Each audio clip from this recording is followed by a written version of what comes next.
ਧੰਨਵਾਦ। ਤੁਸੀਂ ਵੀ ਸਾਰੇ ਸਮੇਂ ਸਿਰ ਪਹੁੰਚ ਗਏ, ਤੁਹਾਡਾ ਵੀ ਧੰਨਵਾਦ ਹੈ ਸਾਰਿਆਂ ਦਾ। ਹੈ ਹਾਂ, ਤੁਸੀਂ ਐਡਵਾਂਸ ਹੋ।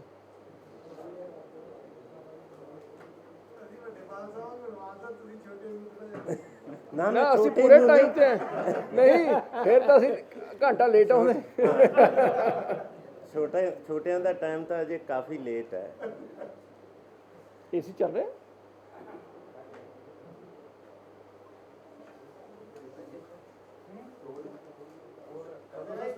ਇੱਕ ਮਿੰਟ ਹੋ ਗਏ ਨਹੀਂ, ਉਹ ਜਿਹੜੇ ਜੀ ਵਾਲੇ ਆਏ ਸੀ ਹੋ ਗਏ। ਅੱਛਾ,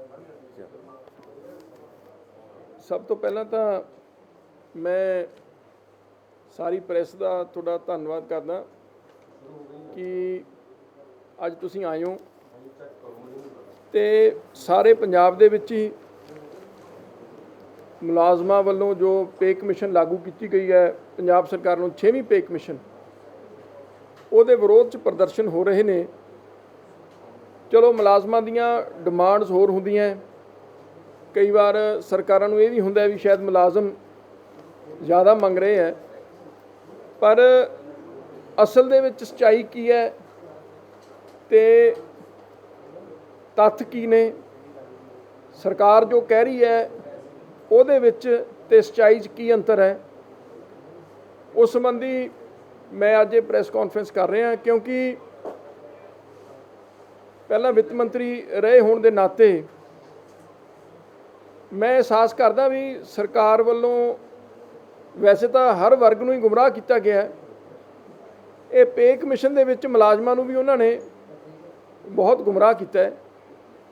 ਪਹਿਲੀ ਗੱਲ ਤਾਂ ਉਹਨਾਂ ਨੇ ਇੱਕ ਬੜੀ ਵੱਡੀ ਗੱਲ ਕਹੀ ਜਦ ਪੇ ਕਮਿਸ਼ਨ ਦੀ ਨੋਟੀਫਿਕੇਸ਼ਨ ਕੀਤੀ ਹੈ ਕਿ ਅਸੀਂ 259 ਗੁਣਾ ਜਿਹੜਾ ਹੈ ਪਰਸੈਂਟ ਅਸੀਂ ਇੰਕਰੀਜ਼ ਦਿੱਤੀ ਹੈ, 259% ਇੰਕਰੀਜ਼ ਮੁਲਾਜ਼ਮਾਂ ਨੂੰ ਤਨਖਾਹਾਂ ਦੇ ਵਿੱਚ। ਪਰ ਅਸਲ ਦੇ ਵਿੱਚ ਜੇ ਅਸੀਂ 1 ਜਨਵਰੀ 2016 ਨੂੰ ਉਸ ਡੇਟ ਨੂੰ ਗਿਣੀਏ ਤਾਂ ਸਿਰਫ ਮੁਲਾਜ਼ਮਾਂ ਨੂੰ 7% ਇੰਕਰੀਜ਼ ਜਿਹੜਾ ਸੈਲਰੀ ਦੇ ਵਿੱਚ ਵਾਧਾ ਮਿਲਿਆ। ਉਹ ਕਿਵੇਂ? ਕਿਉਂਕਿ ਉਸ ਡੇਟ ਨੂੰ 125% ਡੀਏ ਸੀ। ਜੇ ਅਸੀਂ ਸਿਰਫ ਇਕੱਲਾ ਡੀਏ ਨੂੰ ਲਾ ਲਓ, ਬਾਕੀ ਉਹਨਾਂ ਦੀਆਂ ਸਾਰੀਆਂ ਚੀਜ਼ਾਂ ਨੂੰ ਛੱਡ ਦਿਓ, ਇਕੱਲੇ ਡੀਏ ਨੂੰ ਜੇ ਅਸੀਂ ਮਰਜ ਕਰ ਦਈਏ ਤਾਂ ਵੀ ਸਿਰਫ 7% ਵਾਧਾ ਮਿਲਿਆ ਉਹਨਾਂ ਨੂੰ। ਜਿਹੜਾ ਆਮ ਹੁਣ ਤੱਕ ਜੋ ਪੇ ਕਮਿਸ਼ਨਾਂ ਹੁੰਦੀਆਂ ਰਹੀਆਂ ਉਹ 15 ਤੋਂ ਲੈ ਕੇ 20% ਵਾਧਾ ਮੁਲਾਜ਼ਮਾਂ ਨੂੰ ਹਰ ਵਾਰੀ ਦਿੱਤੀਆਂ ਰਹੀਆਂ, ਪਰ ਇਹ 7% ਤਾਂ ਹੈ ਜੇ ਅਸੀਂ ਸਾਰੀਆਂ ਚੀਜ਼ਾਂ ਨੂੰ ਨਾਲ ਐਡ ਕਰੀਏ, ਡੀਏ, ਏਰੀਅਰਸ। ਪਰ ਜੇ ਅਸੀਂ ਉਹਨਾਂ ਨੂੰ, ਜਿਹੜਾ ਸਰਕਾਰ ਨੇ ਉਸ ਬਾਰੇ ਅੱਜ ਕੋਈ ਜਵਾਬ ਨਹੀਂ ਦਿੱਤਾ ਨੋਟੀਫਿਕੇਸ਼ਨ ਦੇ ਵਿੱਚ, ਨਾ ਤਾਂ ਡੀਏ ਦੀ ਭਵਿੱਖ ਦੀ ਜਿਹੜੀ 2016 ਤੋਂ ਲੈ ਕੇ 2021 ਤੱਕ ਜਿਹੜਾ 17% ਡੀਏ ਬਣਦਾ ਉਹਦੇ ਬਾਰੇ ਵੀ ਚੁੱਪ ਹੈ, ਤਨਖਾਹ ਦੇ ਏਰੀਅਰਸ ਬਾਰੇ ਵੀ ਚੁੱਪ ਹੈ, ਅਤੇ ਭਵਿੱਖ ਦੇ ਵਿੱਚ ਕਿੰਨੇ ਪਰਸੈਂਟ ਡੀਏ ਤੋਂ ਜਿਹੜਾ ਐਡ ਕੀਤਾ ਜਾਏਗਾ ਨਵੀਂ ਤਨਖਾਹ ਦੇ ਵਿੱਚ ਜਿਹੜਾ ਜੁਲਾਈ ਦੇ ਵਿੱਚ, ਉਹਦੇ ਬਾਰੇ ਵੀ ਚੁੱਪ ਹੈ।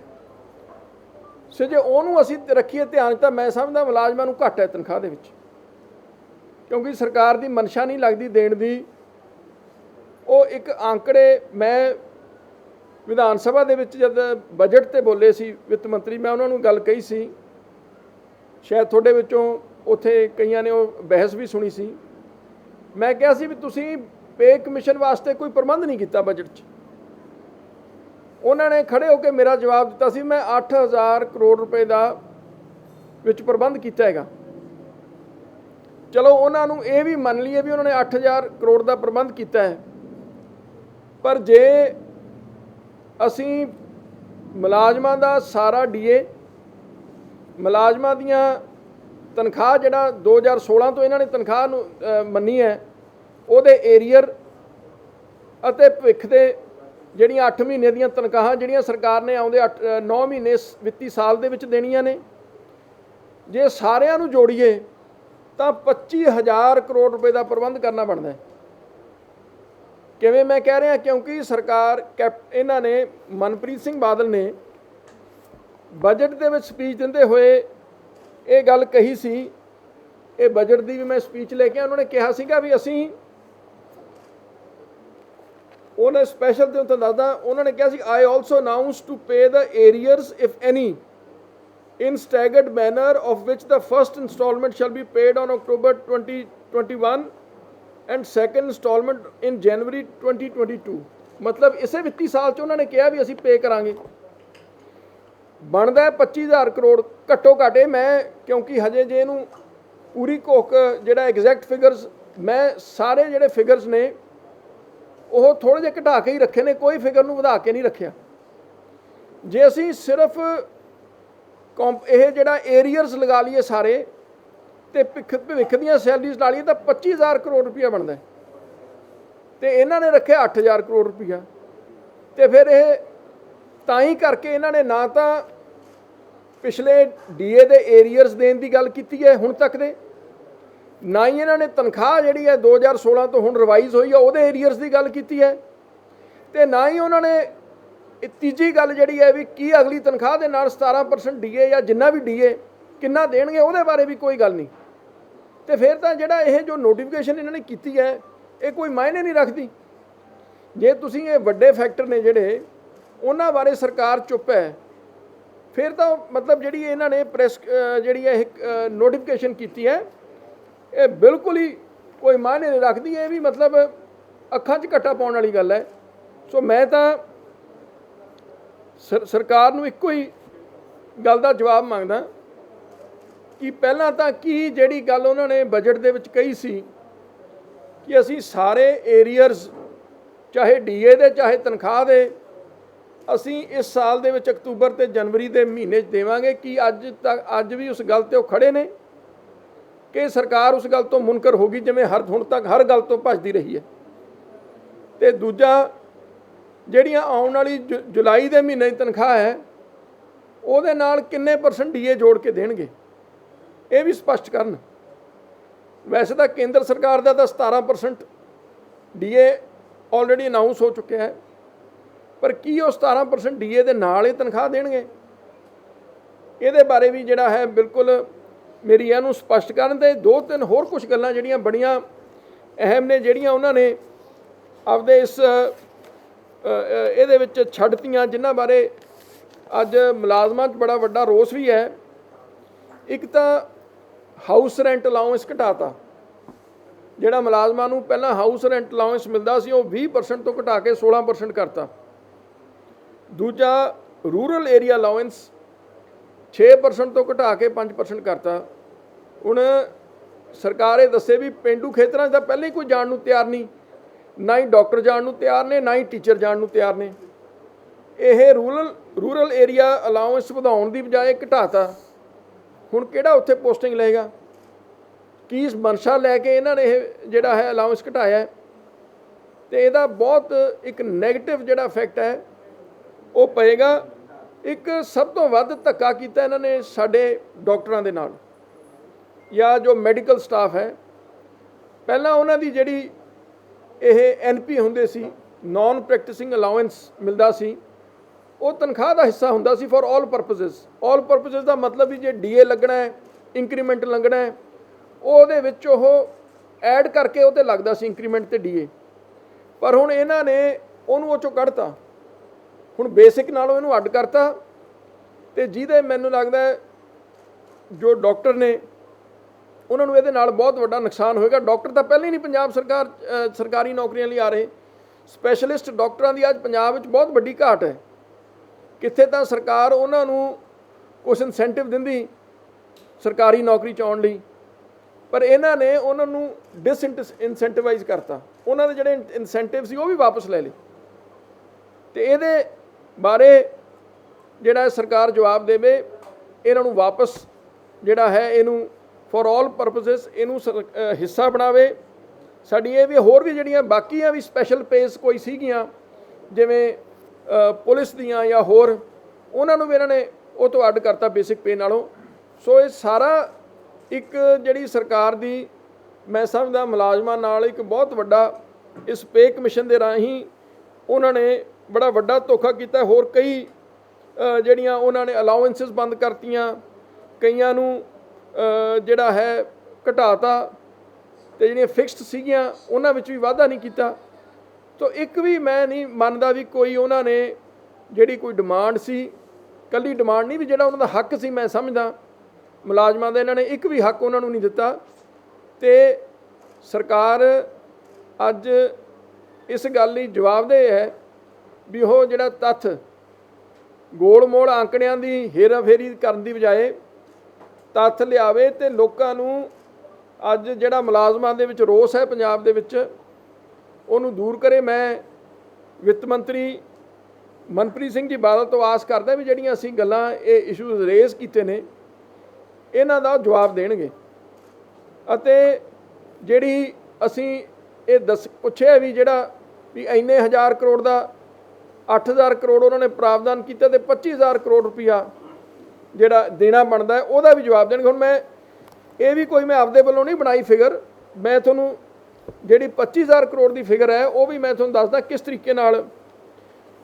ਜੇ 2016 ਨੂੰ ਆਪਾਂ ਲੈ ਲਓ ਤਾਂ 2016 ਤੋਂ ਲੈ ਕੇ ਹੁਣ ਤੱਕ ਜੇ 7% ਦੀ ਵਾਧਾ ਜਿਹੜਾ ਪੇ ਕਮਿਸ਼ਨ ਨੇ ਇਹਨਾਂ ਨੇ ਕਿਹਾ ਵੀ ਅਸੀਂ 2.59 ਕੋਸ਼ੈਂਟ ਦੇ ਨਾਲ ਤਨਖਾਹ ਵਧਾਤੀ, ਜੇ ਉਹਦੇ ਨਾਲ ਵੀ ਤੁਸੀਂ ਲਾਓ ਤਾਂ ਡੀਏ ਛੱਡ ਦਿਓ, ਕੱਲੀ ਜਿਹੜੀ ਸੈਲਰੀ ਹੈ 1 ਸਾਲ ਦਾ ਜੇ 7% ਦੀ ਵਾਧਾ ਹੈ ਤਾਂ 5 ਸਾਲਾਂ ਦੇ ਵਿੱਚ ਘੱਟੋ ਘੱਟ 8000 ਕਰੋੜ ਰੁਪਏ ਦੇ ਏਰੀਅਰਸ ਬਣ ਜਾਂਦੇ ਨੇ ਮੁਲਾਜ਼ਮਾਂ ਦੇ। ਦਿਸ ਇਜ਼ ਮਿਨੀਮਮ ਜਿਹੜਾ ਮੈਂ ਕਹਿ ਰਿਹਾ ਹੈਗਾ, 8000 ਕਰੋੜ ਰੁਪਏ ਦੇ ਏਰੀਅਰਸ ਬਣ ਜਾਂਦੇ ਨੇ। ਤੇ ਜਿਹੜੀ ਡੀਏ ਦੀ ਹੈਗੀ ਅੱਜ 17% ਹੈ, ਕੁਛ ਕਿਸ਼ਤਾਂ ਇਹਨਾਂ ਨੇ ਦਿੱਤੀਆਂ ਵੀ ਨੇ, ਬੈਕਲੌਗ ਨਹੀਂ ਦਿੱਤੇ। ਜੇ ਉਹਨੂੰ ਵੀ ਅਸੀਂ ਪਿਛਲੀਆਂ ਕਿਸ਼ਤਾਂ ਨੂੰ ਵੀ ਜਿਹੜੇ ਕੁਝ ਦਿੱਤੀਆਂ ਉਹਨਾਂ ਨੂੰ ਵੀ ਅਕਾਊਂਟ ਫੋਰ ਕਰਕੇ ਡਿਡਕਟ ਕਰ ਲਈਏ ਤਾਂ over a period of 5 years ਜਿਹੜਾ ਏਰੀਅਰਸ ਮੁਲਾਜ਼ਮਾਂ ਦੇ ਨੇ ਜਿਹੜੇ ਪਿਛਲੇ ਸਿਰਫ ਮੈਂ 5 ਸਾਲਾਂ ਦੀ ਗੱਲ ਕਰ ਰਿਹਾ, ਉਹ ਤਕਰੀਬਨ 6000 ਕਰੋੜ ਤਾਂ ਮੁਲਾਜ਼ਮਾਂ ਦਾ ਏਰੀਅਰ ਮਿਨੀਮਮ ਬਣਦਾ ਹੈ ਤੇ ਘੱਟੋ ਘੱਟ 3000 ਕਰੋੜ ਰੁਪਇਆ ਏਰੀਅਰ ਪੈਨਸ਼ਨਰਸ ਦਾ ਬਣਦਾ ਹੈਗਾ। ਇਹ 9000 ਕਰੋੜ ਰੁਪਇਆ ਬਣ ਗਿਆ। ਇਹਦਾ ਵੀ ਇਹਨਾਂ ਦਾ ਕੋਈ ਜਿਹੜਾ ਅਮਾਊਂਟ ਦਾ ਕੁਛ ਨਹੀਂ। ਤੇ ਤੀਜਾ ਜਿਹੜੀ ਰਿਵਾਈਜ਼ ਸੈਲਰੀ ਤੇ ਰਿਵਾਈਜ਼ਡ ਡੀਏਜ਼ ਨੇ, ਜੇ ਅਸੀਂ ਗੱਲ ਕਰਦੇ ਹਾਂ ਵੀ ਸਾਨੂੰ ਦੱਸੋ ਕਿੰਨਾ ਡੀਏ, ਜੇ ਇਹ ਮੌਜੂਦਾ ਡੀਏ ਮੁਤਾਬਕ ਦਿੰਦੇ ਆ ਤੇ ਜੇ ਇਹ ਰਿਵਾਈਜ਼ਡ ਸੈਲਰੀ ਨੂੰ ਜੋੜ ਕੇ ਦਿੰਦੇ ਆ ਤਾਂ ਅਗਲੇ ਆਉਣ ਵਾਲੇ 9 ਮਹੀਨਿਆਂ 'ਚ, ਕਿਉਂਕਿ ਇੰਪੈਕਟ ਤਨਖਾਹ ਦਾ ਅਗਲੇ 9 ਮਹੀਨਿਆਂ 'ਚ ਆਏਗਾ, ਅਗਲੇ ਆਉਣ ਵਾਲੇ 9 ਮਹੀਨਿਆਂ ਦੇ ਵਿੱਚ ਤਕਰੀਬਨ 8 ਕਰੋੜ ਤੋਂ ਉੱਤੇ ਦਾ ਜਿਹੜਾ ਇਹਨਾਂ ਨੂੰ ਐਕਸਟਰਾ ਬਜਟਰੀ ਪ੍ਰੋਵੀਜ਼ਨ ਕਰਨੀ ਪਏਗੀ। 8000 ਕਰੋੜ ਸੌਰੀ, ਤੇ ਇਹ ਸਾਰਾ ਮਿਲ ਕੇ 24000 ਕਰੋੜ ਤੋਂ ਉੱਤੇ ਬਣ ਜਾਂਦਾ ਹੈ। ਸੋ ਇਹ ਫਿਗਰ ਇੱਕ ਬ੍ਰੌਡ ਫਿਗਰ ਨੇ, ਇੱਕ ਪ੍ਰਸਾਈਜ਼ ਫਿਗਰ ਨਹੀਂ, ਜਸਟ ਬੇਸਡ ਔਨ ਐਸਟੀਮੇਟਸ ਵੀ ਕਿੰਨਾ ਕੁ ਜਿਹੜਾ ਤਨਖਾਹ ਬਣਦੀ ਹੈ। ਕਿਉਂਕਿ ਅਸੀਂ ਬੇਸਿਕ ਫਿਗਰ ਲੈਂਦੇ ਹਾਂ ਵੀ ਐਵਰੇਜ ਪਿਛਲੇ ਜੋ ਮੈਂ ਜਿਸ ਚੀਜ਼ ਨਾਲ ਕੈਲਕੂਲੇਟ ਕੀਤੇ ਨੇ ਵੀ ਐਵਰੇਜ ਜਿਹੜੀ ਹੈ 20000 ਕਰੋੜ ਰੁਪਏ ਦੀ ਸੈਲਰੀ ਵੇਜਸ ਨੂੰ ਕੱਢ ਕੇ ਤੇ 10000 ਕਰੋੜ ਰੁਪਏ ਦੀ ਪੈਨਸ਼ਨ ਸਰਕਾਰ ਦੀ ਜੇ ਅਸੀਂ over a period of 5 years ਲਈਏ ਤਾਂ ਉਸ ਆਧਾਰ ਤੇ ਜਿਹੜੇ ਸਾਰੇ ਅਸੀਂ ਫਿਗਰ ਜਿਹੜੇ ਨੇ ਵਰਕਆਊਟ ਕੀਤੇ ਨੇ ਤੇ ਇਹਨਾਂ ਕੋਲ ਕੋਈ ਜਵਾਬ ਨਹੀਂ। ਸਰਕਾਰ ਦੀ ਜੋ ਵਾਅਦੇ ਕੀਤੇ ਬਜਟ 'ਚ ਵੀ ਕੀਤਾ ਉਹ ਤੋਂ ਵੀ ਹੁਣ ਮੁਨਕਰ ਹੋ ਰਹੀ ਹੈ। ਸੋ ਸਰਕਾਰ ਇਹਦਾ ਜਿਹੜਾ ਆਪਣੇ ਵਾਅਦੇ ਕੀਤੇ ਨੇ, ਸਾਡੀ ਮੰਗ ਇਹੀ ਹੈ ਵੀ ਉਹ ਸਾਰੀਆਂ ਨੂੰ ਪੂਰਾ ਕਰੇ। ਤੇ ਇੱਕ ਜਿਹੜਾ ਬਹੁਤ ਵੱਡਾ ਇਸ਼ੂ ਜਿਹੜਾ ਮੈਂ ਖੁਦ ਸਾਡੀ ਪਾਰਟੀ ਵੱਲੋਂ ਵੀ ਇਸ ਗੱਲ ਨੂੰ ਰੱਖਣਾ ਚਾਹੁੰਦਾਗਾ ਕਿ ਸਾਡੀ ਡਿਮਾਂਡ ਇਹ ਵੀ ਹੈ ਵੀ ਜਿਹੜਾ ਪਿਛਲੇ ਸਮੇਂ ਦੇ ਵਿੱਚ MLAs MP MLAs ex MLAs ministers ਉਹਨਾਂ ਦੀਆਂ ਤਨਖਾਹਾਂ ਤੇ ਪੈਨਸ਼ਨਾਂ ਉਹ ਖੁਦ ਅਸੈਂਬਲੀ ਜਾਂ ਵਿਧਾਨ ਸਭਾ ਡਿਸਾਈਡ ਕਰਦੀ ਹੈ, ਉਹਦੇ ਵਿੱਚ ਮਤਾ ਪਾ ਕੇ ਤਨਖਾਹ ਡਿਸਾਈਡ ਕੀਤੀ ਜਾਂਦੀ ਹੈ। ਇਹ ਜਿਹੜਾ ਹੈ ਪ੍ਰੋਸੀਜਰ ਖਤਮ ਕਰਕੇ ਇੱਕ ਸਪੈਸ਼ਲ ਕਮਿਸ਼ਨ ਜਿਵੇਂ ਪੇ ਕਮਿਸ਼ਨ ਮੁਲਾਜ਼ਮਾਂ ਲਈ ਬਣਦਾ ਹੈ, ਜੋ ਮੰਤਰੀ MLA ਉਹਨਾਂ ਦੀਆਂ ਜੋ ਪਿਛਲੀਆਂ ਜਿਹੜੀਆਂ ਤਨਖਾਹ ਪਲੱਸ ਅੱਡ ਜਿਹੜੀਆਂ ਪੈਨਸ਼ਨਸ ਨੇ ਉਹ ਵੀ ਇੰਡੀਪੈਂਡੈਂਟ ਅਥਾਰਟੀ ਡਿਸਾਈਡ ਕਰੇ। ਤੇ ਤਾਂ ਕਿ ਜਿਹੜਾ ਲੋਕਾਂ ਦੇ ਵਿੱਚ ਇੱਕ ਬੜਾ ਵੱਡਾ ਰੋਸ ਵੀ ਹੈ ਕਿ ਖੁਦ ਆਪਦੀਆਂ ਤਨਖਾਹਾਂ ਆਪਦੀਆਂ ਪੈਨਸ਼ਨਾਂ ਵਧਾਉਂਦੇ ਆ MLA ਮੰਤਰੀ, ਉਹਦੇ ਤੇ ਵੀ ਹਮੇਸ਼ਾ ਲਈ ਵਿਸ਼ਰਾਮ ਲੱਗੇ। ਇੱਕ ਪ੍ਰੋਪਰ ਇੱਕ ਕਨਸਟੀਟਿਊਸ਼ਨਲ ਬੋਡੀ ਜਿਹੜੀ ਹੋਵੇ, ਜਿਹੜੀ ਤੈਅ ਕਰੇ, ਜਿਹੜੀ ਜਾਇਜ਼ ਜਿਹੜੀਆਂ ਬਣਦੇ ਹੈ, ਚਾਹੇ ਭੱਥੇ ਚਾਹੇ ਤਨਖਾਹ, ਉਹ ਐਮਐਲਏ ਤੇ ਮੰਤਰੀਆਂ ਨੂੰ ਦੇਵੇ। ਉਸੇ ਜਾਇਜ਼ ਹੀ ਜਿਹੜੀਆਂ ਪੈਨਸ਼ਨਾਂ ਉਹਨਾਂ ਦੀ ਡਿਸਾਈਡ ਹੋਣ। ਤੇ ਇਹ ਸਾਡੀ ਜਿਹੜੀ ਕਿ ਸਰਕਾਰ ਤੋਂ ਹੋਰ ਵੱਡੀ ਮੰਗ ਹੈ ਵੀ ਇੱਕ ਸਪੈਸ਼ਲ ਕਮਿਸ਼ਨ ਜਿਹੜਾ ਹੈ ਪੇਜ਼ ਡਿਸਾਈਡ ਕਰਨੀ ਐਮਐਲਏ ਤੇ ਮਿਨਿਸਟਰ ਦੀ, ਉਹ ਸਥਾਪਿਤ ਕੀਤਾ ਜਾਵੇ। ਤਾਂ ਮੈਂ ਫਿਰ ਅੰਤ ਵਿੱਚ ਇਹੀ ਕਹੂੰਗਾ ਵੀ ਇਹ ਜਿਹੜਾ ਸਾਰਾ ਕੁਛ ਹੈ ਸਿਰਫ ਆંકੜਿਆਂ ਦਾ ਹੇਰ ਫੇਰ ਹੈ। ਇਹ ਅਸਲ 'ਚ ਵਿੱਚ ਕੁਛ ਨਹੀਂ। ਆਮ ਲੋਕਾਂ ਨੂੰ ਕਈ ਵਾਰ ਇਸ ਗੱਲ ਦਾ ਪਤਾ ਨਹੀਂ ਚੱਲਦਾ, ਪਰ ਇਹਨਾਂ ਦੀ ਜੋ ਕੁਛ ਇਹਨਾਂ ਨੇ ਹੁਣ ਤੱਕ ਨੋਟੀਫਿਕੇਸ਼ਨ ਦੇ ਰਾਹੀਂ ਜੋ ਕੁਛ ਹੁਣ ਤੱਕ ਡਿਸਾਈਡ ਕੀਤਾ, ਮੈਂ ਸਮਝਦਾ ਇਹ ਇੱਕ ਹੋਰ ਵਰਗ ਇਹਨਾਂ ਦੇ ਧੱਕਿਆਂ ਦੇ ਵਿੱਚ ਐਡ ਹੋ ਗਿਆ। ਹੁਣ ਤੱਕ ਕਿਸਾਨ, ਦਲਿਤ, ਵਪਾਰੀ, ਉਹਦੇ ਨਾਲ ਧੱਕਾ ਹੁੰਦਾ ਹੋਇਆ ਮੈਨੂੰ ਲੱਗਦਾ ਇਹਨਾਂ ਨੇ ਆ ਮੁਲਾਜ਼ਮ ਵਰਗ ਨੂੰ ਵੀ ਆਪਦੇ ਪੇ ਕਮਿਸ਼ਨ ਦੇ ਰਾਹੀਂ ਇੱਕ ਹੋਰ ਉਹਦੇ ਸੂਚੀ 'ਚ ਐਡ ਕਰ ਲਿਆ ਵੀ ਮੁਲਾਜ਼ਮਾਂ ਨਾਲ ਵੀ ਸਰਕਾਰ ਨੇ ਬਹੁਤ ਵੱਡਾ ਧੱਕਾ ਕੀਤਾ। ਸੋ ਤੁਹਾਡਾ ਬਹੁਤ ਬਹੁਤ ਧੰਨਵਾਦ। ਬਾਕੀ ਜੇ ਕੋਈ ਸਵਾਲ ਤੁਹਾਡੇ ਜੋ ਕੋਈ ਪੁੱਛਣੇ ਚਾਹੁੰਦੇ ਹੈ ਤਾਂ ਵੀ ਆਰ ਓਪਨ ਜੀ। ਪਰਵਿੰਦਰ ਜੀ ਨੇ ਕਿਹਾ ਸੀ ਕਿ ਉਹ ਕਰਕੇ ਤੁਸੀਂ ਕਰਨਾ ਨਾ ਕੋਈ ਪਰਵਿੰਦਰ ਜੀ, ਹਾਂਜੀ, ਤੁਸੀਂ ਗੱਲ ਕੀਤੀ ਹੈ ਕਿ ਜਿਹੜੇ ਐਮਐਲਏ ਦੀਆਂ ਤਨਖਾਹਾਂ, ਮੰਤਰੀਆਂ ਤਨਖਾਹਾਂ ਜਾਂ ਪੈਨਸ਼ਨਾਂ ਨੇ, ਕੋਈ 7 ਲੈਂਦਾ ਕੋਈ 9 ਲੈਂਦਾ, ਕੀ ਤੁਸੀਂ ਕੋਈ ਅਜਿਹੀ ਪਹਿਲ ਕਰ ਸਕਦੇ ਹੋ ਕਿ ਮੈਂ ਸਿਰਫ ਮੌਜੂਦਾ ਐਮਐਲਏ ਦੀ ਤਨਖਾਹ ਲਊਂਗਾ, ਬਾਕੀ ਮੈਂ ਛੱਡ ਦਾਂ ਸਾਰੀਆਂ? ਨਹੀਂ, ਮੈਂ ਤਾਂ ਦੇਖੋ ਜਿਹੜਾ ਐਮਐਲਏ ਆ ਉਹਨੂੰ ਕੱਲੀ ਮੌਜੂਦਾ ਐਮਐਲਏ ਦੀ ਮਿਲੂਗੀ, ਉਹ ਦੂਜੀ ਲੈ ਹੀ ਨਹੀਂ ਸਕਦਾ। ਮੈਂ ਜੇ ਕੋਈ ਮੈਂ 5 ਵਾਰੀ ਐਮਐਲਏ, ਮੈਂ 5 ਵਾਰ ਦੀ ਨਹੀਂ ਲੈ ਸਕਦਾ। ਮੈਨੂੰ ਸਿਰਫ ਐਗਜ਼ਿਸਟਿੰਗ ਐਮਐਲਏ ਦੀ, ਜਿਵੇਂ ਚਾਹੇ ਪਹਿਲੀ ਵਾਰ ਐਮਐਲਏ ਬਣਿਆ ਭਾਵੇਂ 6ਵੀਂ ਵਾਰ ਬਣਿਆ, ਉਹਨੂੰ ਇੱਕੋ ਹੀ ਬਰਾਬਰ ਮਿਲਦੀ ਹੈ। ਤੁਸੀਂ ਕਹਿੰਦੇ ਜਿਹੜੀ ਵੱਧ ਰਹੀ ਹੈ ਉਹਦੇ ਨਹੀਂ, ਦੇਖੋ ਮੇਰਾ ਇਹ ਵੀ ਆਪਣੇ ਆਪ ਡਿਸਾਈਡ ਕਰਨ ਦਾ ਹੱਕ ਨਹੀਂ ਹੋਣਾ ਚਾਹੀਦਾ।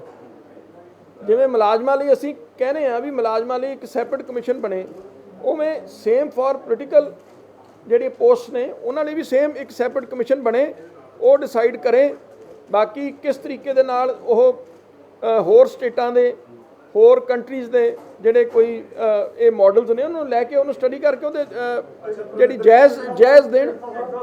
हम तो गल करते भी मंत्रियों या विधायकों की तनखाह ਜਿਹੜੀਆਂ ਤੁਸੀਂ ਆਪ ਮਤਾ ਪਾ ਕੇ ਨਹੀਂ ਖਪਤ ਪਾ ਕੇ ਆਪ ਨਾਲ ਆਪਣੀ ਤਨਖਾਹ ਵਧਾਓ, ਲੋਕ ਵਿਰੋਧ ਕਰਦੇ ਨੇ।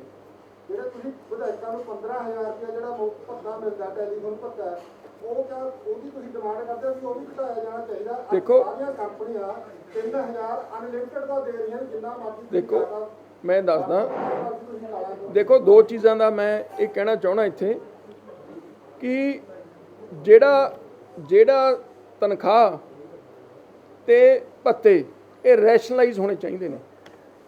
ਰੈਸ਼ਨਲਾਈਜ਼ ਹੀ ਹੈ। ਜਿਹੜੇ ਤਾਂ ਪੈਨਸ਼ਨਾਂ ਨੇ ਮੈਂ ਸਮਝਦਾ ਉਹ ਜ਼ਿਆਦਾ ਨੇ, ਐਮਐਲਏ ਦੀ ਪੈਨਸ਼ਨ ਦੇ ਵਿੱਚ ਕਟੌਤੀ ਹੋਣੀ ਚਾਹੀਦੀ ਹੈ। ਜਿਹੜੀਆਂ ਤਨਖਾਹਾਂ ਨੇ ਐਮਐਲਏ ਦੀਆਂ ਉਹ ਰੈਸ਼ਨਲਾਈਜ਼ ਹੋਣੀ ਚਾਹੀਦੀਆਂ ਨੇ। ਜੇ ਹੁਣ ਐਮਐਲਏ ਦੀ ਤਨਖਾਹ 25,000 ਹੈ, ਬਾਕੀ ਭੱਤੇ ਬੁਲਾ ਕੇ ਕੰਸੋਲੀਡੇਟ 83,000 ਮਿਲਦਾ ਹੈਗਾ। ਮੈਂ ਨਹੀਂ ਕਹਿੰਦਾ ਵੀ ਬਹੁਤ ਜ਼ਿਆਦਾ ਆ ਉਹ, ਇਹ ਪਰ ਮੈਂ ਕਹਿੰਦਾ ਰੈਸ਼ਨਲਾਈਜ਼, ਜਿਵੇਂ ਤੁਸੀਂ ਕਿਹਾ ਵੀ ਕੋਈ ਭੱਤਾ ਵਧਣਾ ਕੋਈ ਘਟਣਾ ਚਾਹੀਦਾ, ਜੋ ਮੌਜੂਦਾ ਹਾਲਾਤ ਨੇ ਖਰਚੇ ਮੁਤਾਬਕ ਉਹ ਕਮਿਸ਼ਨ ਡਿਸਾਈਡ ਕਰੇ, ਜਿਹਦੇ ਵਿੱਚ ਕੋਈ ਜਿਹੜੇ ਨੇ ਕੋਈ ਵੱਖ-ਵੱਖ ਸੈਕਸ਼ਨਸ ਆਫ ਸੋਸਾਇਟੀ ਦੇ ਜਿਹੜੇ ਕੋਈ ਐਕਸਪਰਟਸ ਨੇ, ਉਹ ਐਕਸਪਰਟਸ ਬੈਠ ਕੇ ਡਿਸਾਈਡ ਕਰਨ ਵੀ ਕਿੰਨਾ ਜਾਇਜ਼ ਹੈ ਕਿੰਨਾ ਨਹੀਂ ਹੈ। ਤਾਂ ਹੀ ਅਸੀਂ ਮੰਗ ਕਰਦੇ ਹਾਂ ਵੀ ਇਹ ਇੱਕ ਜਿਹੜਾ ਹੈ ਇੱਕ ਕਮਿਸ਼ਨ ਸੈਪਰੇਟ ਬਣਨਾ ਚਾਹੀਦਾ। ਸਿੰਗਲਾ ਸਾਹਿਬ ਤੁਹਾਡੀ ਸਰਕਾਰ ਰਹੀ ਹੈ, ਤੇ ਕਦੇ ਤੁਸੀਂ ਇਸ ਤੋਂ ਪਹਿਲਾਂ ਆਪਣੀ ਸਰਕਾਰ ਵੇਲੇ ਪ੍ਰਪੋਜ਼ਲ ਕੀਤੀ ਹੈ ਆਪਣੇ ਚੀਫ ਮਿਨਿਸਟਰ ਸਾਹਿਬ ਨੇ ਇਸ ਤਰ੍ਹਾਂ ਦੀ? ਦੇਖੋ ਮੇਰੀ ਗੱਲ ਸੁਣੋ, ਇਹ ਜਿਹੜੀਆਂ ਪੈਨਸ਼ਨਸ ਨੇ ਬਹੁਤ ਬਾਅਦ 'ਚ ਵਧੀਆਂ। ਤਨਖਾਹਾਂ ਤਾਂ ਮੈਂ ਅੱਜ ਵੀ ਕਹਿੰਦਾ, ਮੇਰੀ ਗੱਲ ਸੁਣੋ, ਜਿਹੜੀਆਂ ਐਮਐਲਏ ਦੀਆਂ ਤਨਖਾਹਾਂ ਨੇ ਉਹ ਜ਼ਿਆਦਾ ਨਹੀਂ ਹੈਗੀਆਂ। ਕੋਈ ਨਹੀਂ ਕਹਿ ਸਕਦਾ ਸਾਡੀ ਸਾਰੇ ਮੁਲਾਜ਼ਮਾਂ ਨਾਲੋਂ ਸਭ ਤੋਂ ਘੱਟ ਤਨਖਾਹ ਜੇ ਐਮਐਲਏ ਦੀ ਹੈ, 25,000 ਇੱਕ ਐਮਐਲਏ ਤਨਖਾਹ ਮਿਲਦੀ ਹੈ, ਪਰ ਜ਼ਿਆਦਾ ਜਿਹੜਾ ਰੋਸ ਹੈ ਉਹ ਪੈਨਸ਼ਨਸ ਦਾ ਹੈ। ਉਹਦੇ ਬਾਰੇ ਨਾਲੇ ਇਹ ਹੁਣ ਤੱਕ ਜਿਹੜਾ ਇਹ ਅਸੈਂਬਲੀ ਕਰਦੀ ਰਹੀ ਹੈ। ਅਸੈਂਬਲੀ ਦੇ ਵਿੱਚ ਕੋਈ ਵੀ ਚਾਹੇ ਆਪੋਜੀਸ਼ਨ ਦਾ ਵੀ ਮਤਾ ਲਿਆਉਂਦੇ, ਜੇ ਸਰਬਸੰਮਤੀ ਨਾਲ ਹੋ ਜਾਂਦਾ ਸੀ, ਸਰਕਾਰ ਨੂੰ ਕਰਨਾ ਪੈਂਦਾ ਹੈਗਾ। ਇਹ ਨਹੀਂ ਵੀ ਸਰਕਾਰ ਦੇ ਹੱਥ 'ਚ ਹੁੰਦਾ। ਇਹ ਤਾਂ ਜਦੋਂ ਜੇ ਸਾਰੇ ਐਮਐਲਏਜ਼ ਨੇ ਰੈਜ਼ੋਲੂਸ਼ਨ ਪਾਸ ਕਰਤਾ, ਮਤਾ ਕਰਤਾ, ਉਹ ਤਾਂ ਫਿਰ ਇਟ ਓਵਰਰਾਈਡਸ ਆਲ ਅਦਰ ਥਿੰਗਸ। ਮੇਰਾ ਇੱਕ ਕੁਐਸਚਨ ਹੈ, ਕੋਈ ਵੀ ਨਹੀਂ ਬੋਲਦਾ, ਜਿਵੇਂ ਵੱਡੇ ਲੈਵਲ ਦੇ ਆਈਐਸ ਆਈਪੀਐਸ ਲੈਵਲ ਦੇ ਆ, ਉਹਨਾਂ ਦੀਆਂ ਤਨਖਾਹਾਂ ਜਿਹੜੀਆਂ ਆਟੋਮੈਟਿਕ ਉਹਨਾਂ ਨੂੰ ਸਾਰੇ ਡੀਏ ਵੀ ਮਿਲ ਜਾਂਦੇ ਆ, ਉਹਨਾਂ ਦਾ ਜਿਹੜਾ ਹੈਗਾ, ਕਿਉਂਕਿ ਕਾਲੀ ਸਰਕਾਰ ਮੌਕੇ ਉਹਨਾਂ ਤੇ ਰੋਕ ਲਾਈ ਰੱਖੀ ਸੀਗੀ। ਪੱਤਰ ਜਾਰੀ ਹੋਇਆ ਸੀ ਉਹਨਾਂ ਕੈਂਡਰੀ ਪੇ ਕਮਿਸ਼ਨ ਨਾਲ ਜੁੜੇ ਹੋਏ ਉਹਨਾਂ ਨੇ ਆਪਣੇ ਤੇ ਉਹਨਾਂ ਨੂੰ ਆਪਣੇ ਆਪ ਨੂੰ ਜੋੜ ਲੈਂਦੇ ਆ ਸਟੇਟ ਦੇ ਨਾਲ ਕਿਉਂ ਨਹੀਂ ਚੱਲਦੇ ਤੇ ਨਾਲੇ ਉਹਨਾਂ ਨੇ ਜਿਹੜਾ ਇੱਕ ਹੋਰ ਨੌਕਰ ਘਰਾਂ ਦੇ ਵਿੱਚ ਰੱਖਣ ਲਈ ਇੱਕ ਹੋਰ ਪ੍ਰੋਵੀਜ਼ਨ ਦਾ ਗਵਰਨਮੈਂਟ ਨੇ ਵੱਧ ਦਿੱਤਾ ਉਹਦੇ ਬਾਰੇ ਨਾ ਆਪੋਜੀਸ਼ਨ ਨੇ ਨਾ ਹੀ ਅਜੇ ਤੱਕ ਤੁਸੀਂ ਬਿਆਨ ਦਿੱਤਾ ਵੀ ਨਹੀਂ ਮੇਰੇ ਨੌਲੇਜ 'ਚ ਨਹੀਂ ਆ ਉਹ। ਬਾਕੀ ਇਹ ਗੱਲ ਹੈ ਵੀ ਕਿਉਂਕਿ ਉਹ ਸੈਂਟਰਲ ਸਰਵਿਸਿਜ਼ ਨੇ, ਉਹ ਗਵਰਨ ਵੀ ਸੈਂਟਰਲ ਜਿਹੜਾ ਪੇ ਕਮਿਸ਼ਨ ਨਾਲ ਹੁੰਦੀਆਂ ਨੇ, ਕਿਉਂਕਿ ਜਿਹੜੀਆਂ ਪੀਸੀਐਸ ਆਫੀਸਰ ਜਾਂ ਦੂਜੇ ਮੰਤਰੀ ਸੀਗੇ ਉਦੋਂ ਤੁਸੀਂ ਰੋਕ ਡੀਏ ਰੋਕ ਦਿੰਦੇ ਆ। ਮੇਰੀ ਗੱਲ ਸੁਣੋ, ਮੇਰੀ ਬੇਨਤੀ ਹੈ, ਡੀਏ ਅਸੀਂ ਰੋਕ ਸਕਦੇ ਹਾਂ ਕਿਉਂਕਿ ਡੀਏ ਅਸੀਂ ਸਟੇਟ ਮੁਲਾਜ਼ਮਾਂ ਨੂੰ ਦੇਣਾ, ਪਰ ਜਿਹੜੀ ਪੇ ਕਮਿਸ਼ਨ ਹੈ ਨਾ, ਪੇ ਕਮਿਸ਼ਨ ਸੈਂਟਰਲ ਮੁਲਾਜ਼ਮਾਂ ਤੇ ਸੈਂਟਰ ਦੀ ਪੇ ਕਮਿਸ਼ਨ ਲਾਗੂ ਹੁੰਦੀ ਹੈ।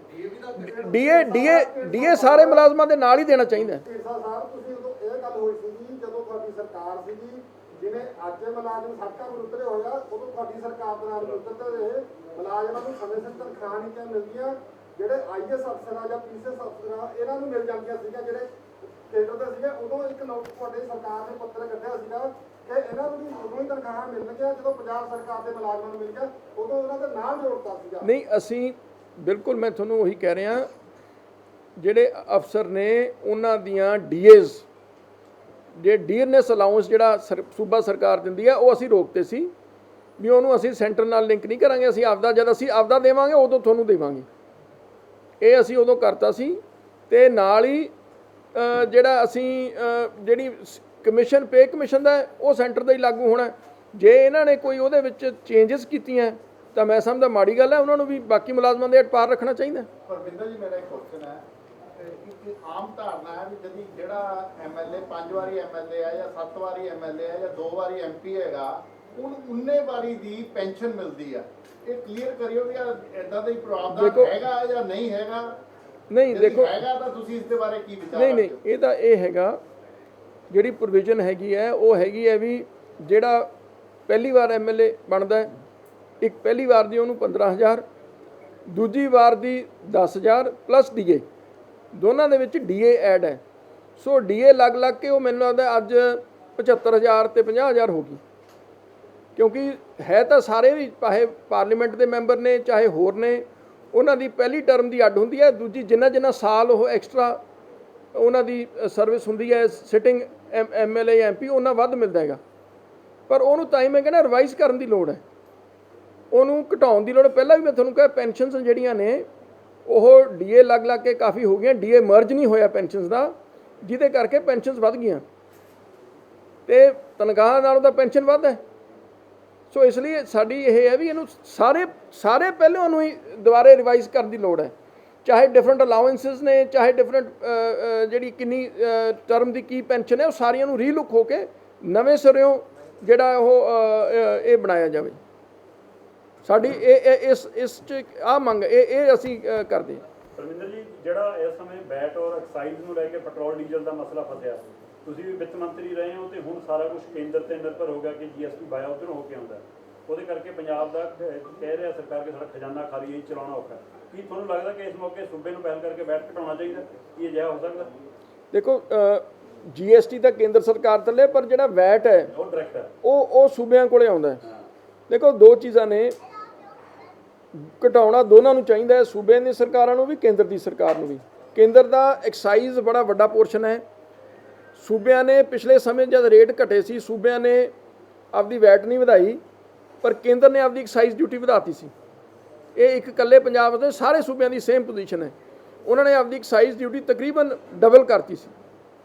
ਸੋ ਸਾਡੀ ਮੰਗ ਇਹ ਹੋਣੀ ਚਾਹੀਦੀ ਹੈ ਵੀ ਕੇਂਦਰ ਸਰਕਾਰ ਪਹਿਲਾਂ ਤਾਂ ਉਹ ਜਿਹੜਾ ਡਬਲ ਵਾਧਾ ਸੀਗਾ ਐਕਸਾਈਜ਼ ਡਿਊਟੀ ਦਾ, ਉਹ ਸਾਰਾ, ਕਿਉਂਕਿ ਉਦੋਂ ਰੇਟ ਘੱਟ ਸੀ, ਹੁਣ ਰੇਟ ਵੱਧ ਗਏ, ਉਹ ਸਾਰਾ ਜਿਹੜਾ ਉਦੋਂ ਵਾਧਾ ਕੀਤਾ ਘੱਟ ਰੇਟ ਵੇਲੇ, ਉਹਨਾਂ ਨੂੰ ਸਾਰੇ ਨੂੰ ਵਿਡਰਾਅ ਕਰੇ ਤੇ ਨਾਲ ਹੀ ਸੂਬੇ ਦੀਆਂ ਸਰਕਾਰਾਂ ਵੀ ਆਪਦੇ ਵੈਟ ਦੇ ਵਿੱਚ ਕੁਝ ਘਟਾਉਣ, ਰਿਲੀਫ ਦੇਣ ਲਈ, ਆਮ ਬੰਦੇ ਨੂੰ ਰਿਲੀਫ ਦੇਣ ਲਈ ਕੁਛ ਨਾ ਕੁਛ ਸਾਰੇ ਸੂਬੇ ਦੀਆਂ, ਕਿਉਂਕਿ ਇੱਕ ਜੀਐਸਟੀ ਇੱਕ ਐਸਾ ਪਲੇਟਫਾਰਮ ਹੈ ਜਿੱਥੇ ਸਾਰੇ ਫਾਈਨੈਂਸ ਮਿਨਿਸਟਰ ਇਕੱਠੇ ਹੁੰਦੇ ਆ, ਵਿਚਾਰ ਚਰਚਾ ਕਰਦੇ ਆ।